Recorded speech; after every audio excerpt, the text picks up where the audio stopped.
आप देख रहे हैं संविधान और कानून SK लाइव न्यूज।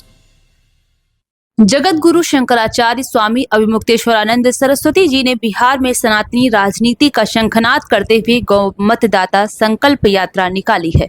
उन्होंने घोषणा की कि बिहार की सभी विधानसभा क्षेत्रों से गौ भक्त प्रत्याशी निर्दलीय चुनाव लड़ेंगे और शंकराचार्य स्वयं उनके पक्ष में चुनाव प्रचार करेंगे। सभा को संबोधित करते हुए शंकराचार्य अभिमुक्तेश्वरानंद सरस्वती महाराज जी ने कहा कि सनातन धर्म की रक्षा तभी संभव है जब हम गौ माता का संरक्षण करेंगे। गौ रक्षा हमारी आस्था का विषय ही नहीं बल्कि ये हमारे समाज और संस्कृति की भी आधारशिला है। उन्होंने सनातनी हिंदुओं से अपील की है कि वे केवल उन्हीं प्रत्याशियों को वोट दें जो गौ माता की रक्षा को लेकर स्पष्ट और दृढ़ संकल्पित हों। उन्होंने बताया कि राष्ट्रीय दलों से गौ माता को राष्ट्र माता घोषित कराने का आग्रह किया गया था, लेकिन किसी भी राजनीतिक दल ने अब तक अपना पक्ष स्पष्ट नहीं किया है।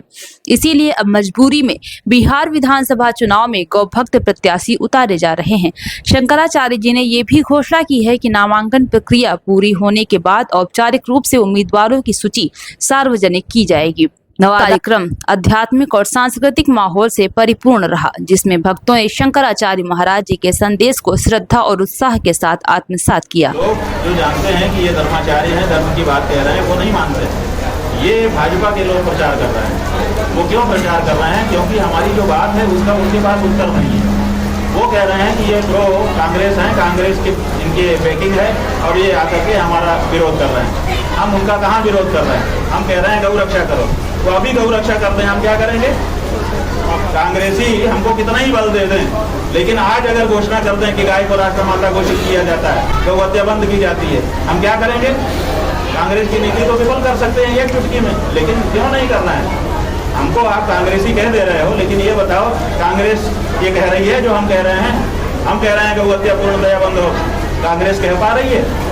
हम कह रहे हैं कि गाय को पशु नहीं माता कहो, कांग्रेस कह पा रही है?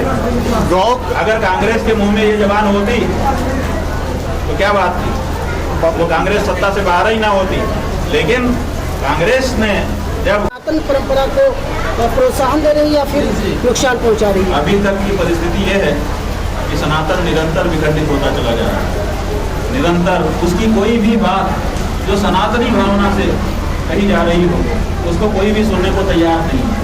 एक चलन ही बन गया है कि अगर कोई सनातनी बात करता है, कोई हिंदू धर्म की बात करता है, तो तुरंत उसको कहते थे अरे धर्मनिरपेक्ष देश है, धर्मनिरपेक्षता की बात करो। ये क्या बात कर रहे हो? माने दूसरे लोग अपने धर्म की बात करें, वो धर्म उनके लिए धर्मनिरपेक्षता लागू नहीं होती है, लेकिन अगर हिंदू की बात करो तो तुरंत धर्मनिरपेक्षता शब्द हमारे सामने ला करके खड़ा कर दिया जाता है। ठीक उसी तरह से जैसे कोई गाड़ी चली जा रही हो, अचानक उसके सामने बैरियर खड़ा कर दिया जाए। तो हमारी हर उन्नति के रास्ते बंद हो चुके हैं, हम बहुत परेशानी में हैं धार्मिक लोग। भाजपा गौ रक्षा की बात करती है, भाजपा बिल्कुल गौ रक्षा की बात करती थी और बहुत प्रखर होकर के करती थी। एक समय तो ऐसा था जब ऐसी प्रखरता से जो इस समय प्रधानमंत्री हैं नरेंद्र मोदी जी, उन्होंने बात कही थी कि लगा था कि ये तो शपथ ग्रहण करते ही गौ हत्या बंद करेंगे, लेकिन 12 वर्ष हो गए, उन्होंने जो कहा था उस पर वो खरे नहीं उतरे हैं। ये भी सच्चाई है। महाराज जी, सवाल ये है कि डिजिटल इंडिया में मोदी सरकार चांद पे जा रही है, फिर सनातन धर्म को इतना बढ़ावा जरूरी क्यों? बात यह है कि चांद तक आप जा रहे हो, लेकिन चांद के ऊपर भी लोग हैं। जो सनातन धर्म है तो सनातन धर्म लोक के साथ साथ परलोक को भी मानता है। हम लोग लोक के साथ साथ अपने परलोक को भी सुधारने की बात करते हैं। तो वो परलोक सुधारने का जो हमारा काम है वो कैसे होगा? अगर गौ हत्या का पाप हमारे माथे लगा रहेगा तब तो हम नरक के गामी हो जाएंगे। तो हमको नरक में क्यों भेज रहे हो? तो क्या इस बार सनातनी लोग धर्म है ना, धर्म की अपनी मान्यताएं होती है, उसके अनुसार चलता चलता सनातनी राजनीति को आगे लेकर के आइए और देश में राजनीतिक विंग भी सनातनियों का होना चाहिए, क्योंकि देश सनातनियों का है और सनातनी की ही राजनीति यहाँ नहीं है। आप देखिए यहाँ रूस की राजनीति भी है, यहाँ चाइना की भी राजनीति है, यहाँ पे अमेरिका की भी राजनीति है, यहाँ पर ब्रिटिशर्स की भी राजनीति है जो पार्टी बना करके यहाँ राजनीति कर रही है। यहाँ पर भारत की जो मूल धार्मिक राजधर्म की राजनीति है वो राजनीति पार्टी ही नहीं है और ना वो राजनीति कोई कर रहा है। आखिर क्या कारण हो सकता है कि भारत में भारत की ही राजनीति नहीं है, बाकी सब कुछ है? तो तो जब हम स्वदेशी की बात कर रहे हैं तो राजनीतिक विचारधारा भी हमारी स्वदेशी होनी चाहिए और वो भी देश में होनी चाहिए, ये हमारा कहना है। कुल मिलाकर हिंदू राष्ट्र घोषित होना चाहिए। हाँ, हिंदू राष्ट्र घोषित होना बात यह है कि हिंदू राष्ट्र घोषित होने से काम नहीं बनेगा, पहले हमको सच्चा हिंदू बनना पड़ेगा। अगर हम सच्चे हिंदू होंगे तो हमारा राष्ट्र हिंदू राष्ट्र हो जाएगा। अभी देखिए बहुमत में हम हैं लेकिन हिंदू राष्ट्र नहीं हो पा रहा है। क्यों? क्योंकि हम असल हिंदू नहीं है, हमारा जो नेतृत्व है वो असल हिंदू का काम नहीं कर पा रहा है। इसीलिए सच्चे हिंदुओं को नेतृत्व संभालना होगा।